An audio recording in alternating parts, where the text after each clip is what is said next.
आज जायका मज़ेदार में बना रही हूँ मैं चने की दाल का कतली हलवा। बहुत ही डिलीशियस बन के तैयार होता है और जैसे कि मैं आपसे हमेशा कहती हूँ कि रेसिपी को मैं आपको बहुत ही आसान तरीके से और बिल्कुल परफेक्ट तरीके से बताऊँगी, लेकिन उसके लिए आपको वीडियो को एंड तक ज़रूर देखना है ताकि आप सारी टिप्स और ट्रिक्स को फॉलो करें और ये परफेक्ट सा कतली वाला हलवा बन के तैयार हो जाएगा। तो अस्सलाम वालेकुम एवरीवन, कैसे हैं आप सब लोग। मैं हूँ नासिया एंड वेलकम टू जायका मज़ेदार। तो रेसिपी स्टार्ट कर लेते हैं। बिस्मिल्लाहिर्रहमानिर्रहीम। तो देखिए, मैंने यहाँ पे ले रखी थी आधा किलो चने की दाल और इसको मैंने तकरीबन 5 से 6 घंटे के लिए भिगो दिया था। अब इसको मैं जब नाखून से तोड़ लें ना तो ये आराम से 2 से 3 टुकड़ों में टूट जा रही है। तो अगर आप दाल भिगोना पहले से भूल गए तो आप 2 घंटे के लिए इसको गर्म पानी में भिगो दीजिएगा। अच्छा, दाल को जब आप अच्छे से भीग जाएगी तो आप इसको दोबारा से वॉश करेंगे और छन्नी में डाल देंगे ताकि इसका सारा एक्स्ट्रा पानी जितना भी है दाल का वो सब निकल जाए। उसके बाद हमने दाल को डाल देना है कढ़ाई में और इसके अंदर आप डाल दीजिए 1 कप दूध। आप चाहें तो पानी भी डाल लीजिए, लेकिन दूध से जो है ना हलवे का फ्लेवर जो है ना बहुत अच्छा आता है। तो बस 1 कप ही दूध डालना, ज़्यादा नहीं डालना है हमने। और इसको जो है अब दाल को हमने गलाना है। तो मीडियम टू लो फ्लेम पे आप जो है दाल को गला लीजिए और ढक के गलाएंगे तो दाल जल्दी गल जाएगी। और बीच बीच में मगर चम्मच ज़रूर चलाते रहिएगा क्योंकि दूध है ना वो नीचे लग सकता है। तो दाल भी इवनली कुक हो और दूध भी नीचे ना लगे, तो आप बीच बीच में चम्मच चलाते रहें और तकरीबन 15 से 20 मिनट लगेंगे और दाल जो है ना बहुत अच्छे से गल जाएगी। तो ये ऑलमोस्ट 20 मिनट हो चुके थे दाल को गलते हुए और इसका सारा जो दूध था ना वो भी ख़त्म हो चुका है। और दाल को जब मैं उंगलियों में दबा रही हूँ ना तो ये बहुत आराम से मैश हो जा रही है, बिल्कुल पेस्ट भी नहीं है और जो है गल भी चुकी है बहुत अच्छे से। तो आप इस दाल को किसी प्लेट में या थाली में इसको फैला दीजिए और इसको 10 मिनट के लिए छोड़ देंगे तो दाल जो है ना ठंडी हो जाएगी, इतनी ठंडी हो जाएगी कि आप इसको आराम से छू सकते हैं। बिल्कुल गर्म दाल अगर पीसेंगे तो उसका बिल्कुल बारीक सा पेस्ट बन जाएगा, तो फिर कतली के हलवे को जो है ना जब हम बनाएंगे ना तो उसको संभालना मुश्किल पड़ेगा। तो इस दाल को जो है आप डाल दीजिए किसी भी ग्राइंडिंग जार में या फूड प्रोसेसर में और इसको जो है पीस लें। इसका हमने बिल्कुल पेस्ट नहीं बनाना है, बहुत बारीक सा इसका दाना रहना चाहिए। हल्का सा दानेदार हलवा जो है ना वो अच्छा लगता है जब मुँह में उसका टेक्स्चर आता है। तो ये देखिए मैंने सारी दाल पीस ली है। तो अब हमने क्या करना है, इस दाल को भूनना है क्योंकि हलवा बना है और हलवा बिना भुनाई के तो बनता ही नहीं है। तो यहाँ पे जो है सेम कढ़ाई ले ली थी मैंने और इसके अंदर देखिए मैंने यहाँ पे लिया था 350 ग्राम से करीब घी। आधा घी हम अभी डालेंगे। अगर आप देसी घी में नहीं बनाना चाहते हैं तो आप डालडा घी में बना लें। बहरहाल हलवे जो है ना देसी घी में ज़्यादा अच्छे लगते हैं। तो ये मैंने आधा घी डाल दिया था इसमें और जो सारी दाल अभी पीसी थी वो सारी इसमें डाल दी है। तो जी अब आता है सबसे मेन काम, वो है कि दाल की भुनाई करना। तो आपने हाई फ्लेम पे दाल को नहीं भूनना है वरना दाल में जो है ना कलर तो चेंज हो जाएगा मगर उसका जो सौंदर्यपन है ना वो नहीं आएगा।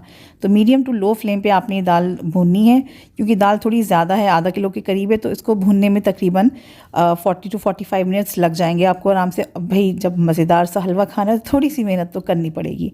क्वान्टिटी कम होगी तो थोड़ी सी जल्दी भुनाई हो जाएगी इसकी। तो इस प्रोसेस में थोड़ा सा टाइम ज़रूर लगता है, तो आप अपनी किसी भी फैमिली मेम्बर की हेल्प ले सकते हैं। बीच बीच में दूसरे लोग आके इसके चम्मच चलाते रहें क्योंकि आपने बहुत देर तक दाल को छोड़ना नहीं है। और ये देखिए ऑलमोस्ट 40 मिनट से ऊपर हो चुका था मुझे ये दाल को भूनते हुए और आप कलर देख सकते हैं। देखिए मैं बिफोर और आफ्टर की पिक्चर भी आपको दिखा रही हूँ वीडियो, तो कितना कलर इस बार चेंज हो चुका है। तो ये बहुत परफेक्ट सा कलर आ चुका है। इससे ज़्यादा मुझे हलवे को डार्क नहीं करना। अगर आप चाहते हैं कि उससे ज़्यादा डार्क करना है तो आप इसको 5 से 10 मिनट और भून लीजिए। तो मेन मेहनत वाला काम देखिए ख़त्म हो चुका है। तो इस दाल को जो है ना आप वापस से एक प्लेट में या थाली में इसको रख दीजिए। इसको हम बाद में यूज़ करेंगे। और कढ़ाई जो थी वो मैंने एक सेम कढ़ाई ली है तो ज़्यादा बर्तन वगैरह खर्च नहीं होंगे। तो जो घी बाकी बचा था वो मैंने सारा घी इसमें डाल दिया है। और अब इसके अंदर हम डालेंगे ड्राई फ्रूट्स को फ्राई कर लेंगे। तो इसमें मैंने देखिए यहाँ पे पिस्ते, किशमिश, चिरौंजी, काजू और मींगे लिए हैं। ड्राई फ्रूट्स कम्प्लीटली आपकी पसंद के ऊपर हैं, जो आप डालना चाहते हैं। कम या बढ़ती आप डाल सकते हैं, चाहे तो आप इसमें नारियल भी डाल सकते हैं। तो इस सब चीज़ों को हम थोड़ा सा फ्राई कर लेंगे, बस 2 से 3 मिनट ही फ्राई करेंगे। बहुत ज़्यादा हमने इसका कलर चेंज नहीं करना है। बस किशमिश थोड़ी सी फूल जाए और हल्का सा नट्स में सूंधापन आ जाए, बस उतना ही इसको फ्राई करेंगे। और जब ये नट्स देखिए अच्छे से फ्राई हो चुके हैं तो अब इसके अंदर डाल देंगे शक्कर। तो शक्कर जो ली थी मैंने यहाँ पे तकरीबन ली थी 400 ग्राम से करीब। अगर आप मीठा ज़्यादा पसंद करते हैं तो आप इसमें बराबर की जितनी दाल है उतनी ही शक्कर आप यूज़ कर सकते हैं, आधा किलो। मैं थोड़ा सा नॉर्मल मीठा रखती हूँ, बहुत ज़्यादा तेज़ नहीं, तो मैंने ये 400 ग्राम्स डाली थी। तो सारी शक्कर को हम नट्स में और घी में मिक्स कर लेंगे एक बार। और इसके बाद इसमें मैं डाल रही हूँ पानी। ये मैंने 1 कप पानी लिया है। अच्छा, आप यहाँ पे चाहें अगर आपको ज़्यादा रिच हलवा बनाना है और अगर आपको हलवा बहुत टाइम के लिए स्टोर नहीं करना है, बनाना है और वो यूज़ हो जाएगा आपके घर में फ़ौरन ही, तो आप यहाँ पे दूध भी डाल सकते हैं। पानी डालने से ये है कि थोड़ा सा हलवे की जो शेल्फ़ लाइफ होगी ना वो थोड़ी बढ़ जाती है। पानी डाल के आपने शक्कर को अच्छे से मिक्स कर लेना है और मीडियम फ्लेम पे इसमें जो है ना एक उबाल आने का वेट कर लेंगे। शक्कर घुल जाए और पानी में उबाल आ जाए, बस उतना ही हमने इसको पकाना है। कोई एक तार की या दो तार की चाशनी नहीं बनानी है।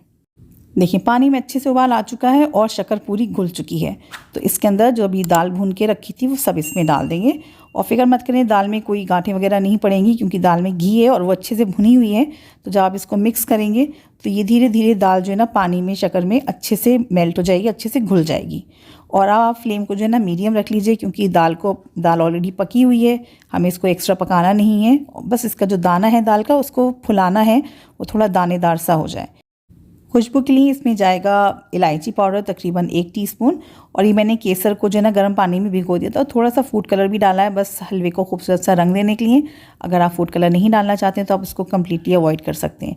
चाहे तो सिर्फ केसर का धागा ही यूज़ कर लीजिए, या फिर आप केसर नहीं यूज़ करना चाहते हैं तो मत डालिए केसर भी। सब चीज़ों को अच्छे से मिक्स करेंगे और इसको जो है पकने देते हैं जब तक कि गाढ़ा ना हो जाए। और इस बीच हम क्या करेंगे, इस बीच जिस भी बर्तन में आपने कतली को जमाना है, इसको सेट करना है, उसको हम ग्रीस करेंगे। तो ये मेरे पास ये देखिए बेकिंग ट्रे थी, तो इसमें मैंने पहले अच्छे से घी लगा दिया है ताकि जो है ना नीचे कतली जब हम सेट होने के बाद निकालेंगे ना तो वो आसानी से निकल जाए। और थोड़ा सा मैंने इसमें नारियल का जो बुरादा है ना वो भी मैंने इस पर स्प्रिंकल कर दिया है। इससे जो है कतली का हलवे का टेस्ट भी अच्छा आएगा और कतली को निकालना भी आसान हो जाएगा। और साथ ही साथ मैंने एक थाली और भी सेट करके रख ली थी क्योंकि मुझे अंदाज़ा ऐसा लग रहा था कि इस पैन के अंदर सारा हलवा एक साथ सेट नहीं हो सकता। तो अब देखिए हलवा जो है ना देखिए थिक होने लगा है, तो आप बीच बीच में इसमें चम्मच चलाते रहें, इसको इवनली जो है दाने को फूलने दें दाल को। और धीरे धीरे आप देखेंगे तकरीबन 10 से 15 मिनट बाद कि हलवा जो है ना इस तरीके से घी छोड़ना शुरू कर देगा। और आप जब चम्मच चलाएंगे इसमें तो आप देखेंगे कि हलवा ना इकट्ठा होना शुरू हो जाएगा, एक साथ जो है ना इसका लड्डू जैसा बनना शुरू हो जाएगा। तो इसका मतलब है कि हलवा जो है ना बिल्कुल जमने के लिए तैयार है। तो इस पॉइंट पे जो है आप डाल दीजिए इसमें केड़ा वाटर, या फिर अगर आपको गुलाब जल पसंद है तो आप गुलाब जल भी डाल सकते हैं। मुझे केड़ा वाटर का फ्लेवर और खुशबू ज़्यादा अच्छी लगती है, तो ये मैंने 1 टीस्पून के करीब इसमें डाल दिया है। केड़ा वाटर डाल के क्योंकि थोड़ा लिक्विड है ये, तो इसको मैंने 2-3 मिनट और भून लिया है ताकि इसका जो मॉइस्चर है वो ख़त्म हो जाए और हलवा उसके बाद फिर हम सेट कर लेंगे। तो ये मैंने सारा मिक्सचर जो है ना इन दोनों थालियों में फैला दिया था और इवनली इसको फैलाना है। जितनी भी मोटी कतली आपने रखनी है, पतली रखनी है, अपनी पसंद के हिसाब से आप हलवे को इसमें फैला लीजिए। और उसके बाद इसके ऊपर मैंने थोड़े से डाल दिए थे ड्राई फ्रूट्स, थोड़े से मैंने फ्राई करने के टाइम पे डाले थे, थोड़े से मैंने रोक लिए थे गार्निश के लिए। नट्स डालने के बाद आपने इसको थोड़ा सा प्रेस कर देना है ताकि नट्स जो है ना अच्छे से हलवे में चिपक जाए और जब आप इसको काटेंगे ना तो ये निकलेंगे नहीं। और इसको पूरा सेट होने से पहले, इसकी जमने से पहले आपने छुरी की हेल्प से जितनी भी बड़ा पीस आपने रखना है, कतली बनाना है या बर्फ़ी का शेप रखना है, उस हिसाब से आप इसमें हल्के से कट्स लगा लीजिए ताकि जब ये ठंडा हो जाएगा तो हम दोबारा से जो है ना काटेंगे तो उसमें पीस बहुत आराम से निकल जाएगा। अगर ठंडा होने के बाद अगर आप पीसेस के मार्क करेंगे ना तो वो टूटेगा फिर। तो ये मैंने कट्स लगा लिए हैं दोनों पैन्स में और इसको अब रख देंगे 2 से 3 घंटे के लिए इसको सेट होने के लिए। अगर आपको जल्दी ज़्यादा है तो आप इसको जो है 1 घंटे के लिए फ्रिज में रख दीजिए ताकि ये जो है घी जो है ना वो जम जाए और कतली अपना शेप ले ले। इससे ज़्यादा मत रखिएगा वरना फिर आपको दोबारा से ना पीस काटने में थोड़ी मुश्किल होगी क्योंकि घी ज़्यादा ही जम जाएगा तो उसको फिर पैन में से निकालना मुश्किल लगता है। तो ये देखिए ऑलमोस्ट 3 घंटे से ऊपर हो चुका था, इसको मैंने छोड़ दिया था इसी काउंटर टॉप पे ही। और दोबारा से पीस निकालने से पहले आप छुरी से ना जो आपने कट्स लगाए थे ना उसमें दोबारा से छुरी को एक बार फिर से चला लीजिएगा ताकि जो हलवा एक दूसरे में जम भी जाएगा, पीसेस चिपकते हैं तो वो अलग हो जाएंगे। और उसके बाद हल्के हाथ से छुरी की हेल्प से ही आप इसको जब निकालेंगे तो ये देखें कितना आराम से ये पीस निकल आया है। कोई मुश्किल नहीं लगता है इसको निकालने में, बस पहला पीस थोड़ा सा मुश्किल लगता है निकालना, उसके बाद सारे पीस बहुत आसानी से निकलते चले आते हैं। तो ये देखिए मज़ेदार सा बन गया ना चने की दाल का कतली हलवा। देखने में लगता है मुश्किल है लेकिन बनाना इतना मुश्किल नहीं है। तो अगर आपने ये रेसिपी एंड तक देखी और सारे टिप्स को फॉलो किया है तो इंशाअल्लाह ये रेसिपी आपकी बिल्कुल परफेक्ट बनकर आएगी।